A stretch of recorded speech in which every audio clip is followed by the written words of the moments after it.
लालची भाभी। करिश्मा, रेशमा और मनीषा 3 बहनें हैं। उनका एक भाई भी है, मयंक। मयंक अपनी बहनों को बहुत प्यार करता है, लेकिन मयंक की पत्नी सविता इस मामले में मयंक से बिल्कुल ही अलग है। वो अपनी ननदों का जितना बुरा कर सकती है उतना बुरा करती ही रहती है और अपनी ननदों पर हुक्म भी चलाती है। करिश्मा, करिश्मा, तुमने अभी तक नाश्ता नहीं बनाया? तुम्हारे भैया को ऑफिस जाने में देर हो रही है। हाँ भाभी, बस अभी बनाती हूँ। करिश्मा, तुम ये ढीलापन छोड़ दो। कल को पराए घर जाना है। वहाँ अगर तुम इस तरह से काम करोगी तो लोग क्या कहेंगे कि माँ ने और भाभी ने कुछ सिखाया नहीं। और तुम्हारी दोनों बहनें कहाँ हैं? रेशमा मार्केट गई है और मनीषा सो रही है। क्या?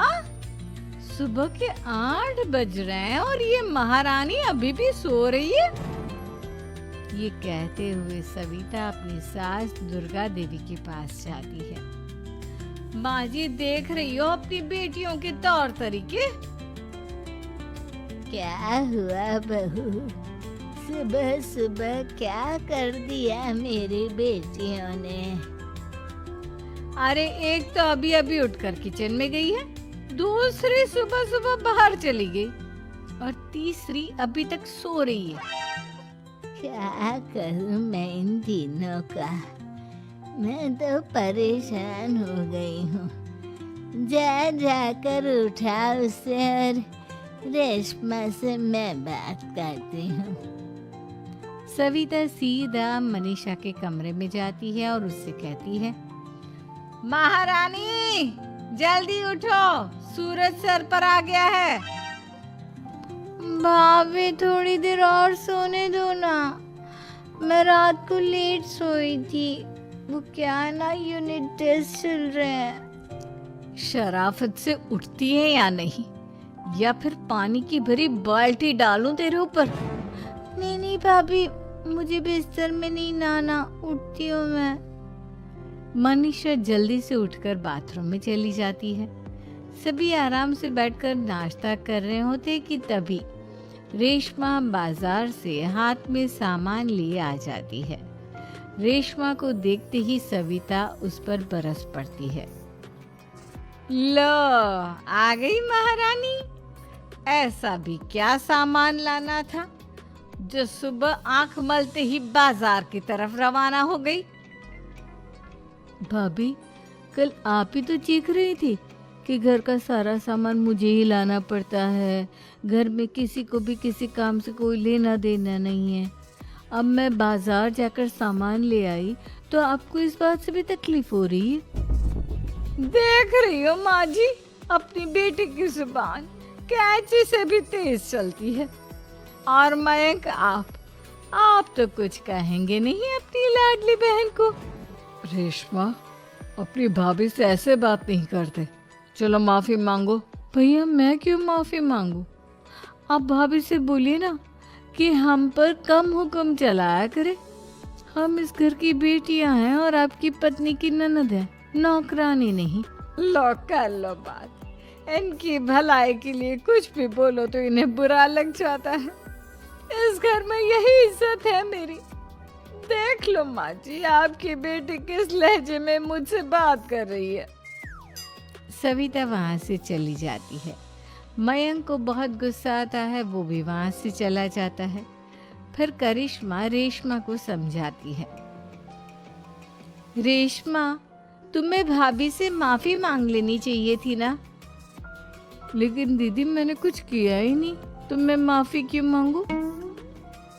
हाँ करिश्मा दीदी, रेशमा दीदी जैसे ही घर में आई, भाभी ही उन पर चिल्ला रही थी। हाँ, मैं मानती हूँ कि गलती भाभी की थी। मैं तो इसलिए बोल रही हूँ कि भाभी ने माँ को तो पूरी तरह अपने वश में कर लिया है। वो हमारी बात सुनती ही नहीं। मयंक भैया हमारे लिए हमेशा खड़े रहते हैं, इसलिए उनकी बात का मान तो तुम्हें रखना चाहिए था ना। कोई फायदा नहीं दीदी, कुछ दिनों की बात और है, भाभी उन्हें भी हमारे खिलाफ भड़का देंगी। फिर वो भी माँ की तरह हमारी किसी बात का विश्वास नहीं करेंगे। इसी तरह सविता अपनी तीनों ननदों को किसी न किसी बात पर परेशान करती रहती थी। एक दिन मयंक अपनी तीनों बहनों के लिए गिफ्ट लाया। क्या रेशमा, ये तुम्हारे लिए हार का सेट, रेशमा तुम्हारे लिए सुंदर सी ड्रेस, और मनीषा तुम्हें किताबें पसंद है ना, तुम्हारे लिए किताबें लाया हूँ। थैंक यू भैया। थैंक यू भैया। थैंक यू भैया। करिश्मा, तुम्हारा नेकलेस कितना सुंदर है, ये भैया कहाँ से ले आए होंगे? मैंने भैया को 3 दिन पहले फोन पर ये डिजाइन दिखाया था और आज भैया ये ले आए। सविता तो अपनी ननदों के गिफ्ट्स देखकर जल गई और करिश्मा का नेकलेस तो उसे भी बहुत पसंद आया था। अपनी बहनों के लिए कितना अच्छा नेकलेस लेकर आए हैं, मुझे कभी कोई गिफ्ट नहीं दिया। मैं आज ही ये हार चुरा लूंगी। रात में सविता करिश्मा का हार चुरा लेती है और इसी तरह उसे अपनी ननदों की जो भी चीज अच्छी लगती वो उसे मांगती नहीं, बल्कि रात के अंधेरे में चुरा लेती। इसी तरह दिन बीतते गए और सविता ने मयंक के दिल में भी उसकी बहनों के लिए नफरत पैदा कर दी। एक दिन मयंक ने करिश्मा और रेशमा के लिए रिश्ता देखा और ये बात उसने घर में सबको बताई। माँ, करिश्मा और रेशमा के लिए बहुत अच्छा रिश्ता आया है, वो लोग कल इन्हें देखने आ रहे हैं। आप और सविता मिलकर सारी तैयारी कर लेना। ये सुनकर करिश्मा और रेशमा खुश हो जाती हैं, लेकिन सविता सोचती है अगर इन दोनों बहनों की शादी हो गई तो घर और बाहर का काम कौन करेगा? मनीषा तो एक नंबर की कामचोर है, उससे तो किसी बात की उम्मीद लगाना ही बेकार है। मुझे इस शादी को रोकना होगा। अगले दिन सभी लड़के वालों के स्वागत की तैयारी करने में लगे होते हैं। तभी मयंक अपनी बहनों से आकर कहता है, तैयार हो गई तुम दोनों? देखो दोनों लड़के बहुत अच्छे हैं, मैं कोई कसर नहीं छोड़ना चाहता, इसलिए तुम उनके सामने अच्छे से बिहेव करना और अपनी भाभी से लड़ने मत लग जाना। करिश्मा, तुम वो नेकलेस पहन लो ना जो मैं तुम्हारे लिए लाया था। भैया, मैं बहुत देर से वो नेकलेस ढूंढ रही हूँ, लेकिन मुझे मिल ही नहीं रहा। क्या तुमने नेकलेस खो दिया? तुम्हें पता भी है वो कितना महंगा था? तुम कोई काम ढंग से नहीं कर सकती। मयंक गुस्से में वहां से चला जाता है। थोड़ी देर बाद लड़के वाले भी आ जाते हैं। वो दोनों बहनों को पसंद कर लेते हैं और रिश्ता पक्का हो जाता है। लेकिन सविता के दिमाग में तो कुछ और ही खिचड़ी पक रही थी। वो पंडित जी के पास करिश्मा की कुंडली लेकर जाती है और उन्हें पैसे देकर करिश्मा की कुंडली बदलवा देती है। जब लड़के वालों के पास करिश्मा की कुंडली जाती है तो वो दुर्गा को फोन करते हैं। बहन जी, हमने करिश्मा की कुंडली अपने पंडित जी को दिखाई थी। आपकी बेटी की कुंडली नहीं बल्कि दोषों का पिटारा है। देखिए, मैं और मेरे पति इन सब बातों में बहुत विश्वास करते हैं, इसलिए हम आपकी बेटी से अपने बेटे की शादी नहीं करा सकते। इस तरह करिश्मा का रिश्ता टूट जाता है और सभी घर वालों को बहुत दुख होता है। अब कविता सोचती है, चलो करिश्मा का तो रिश्ता टूट गया, अब रेशमा का भी रिश्ता तोड़ना है। क्या करूं, क्या करूं? अब सविता आवाज बदलकर किसी अननोन नंबर से रेशमा के होने वाले ससुराल में फोन करती है।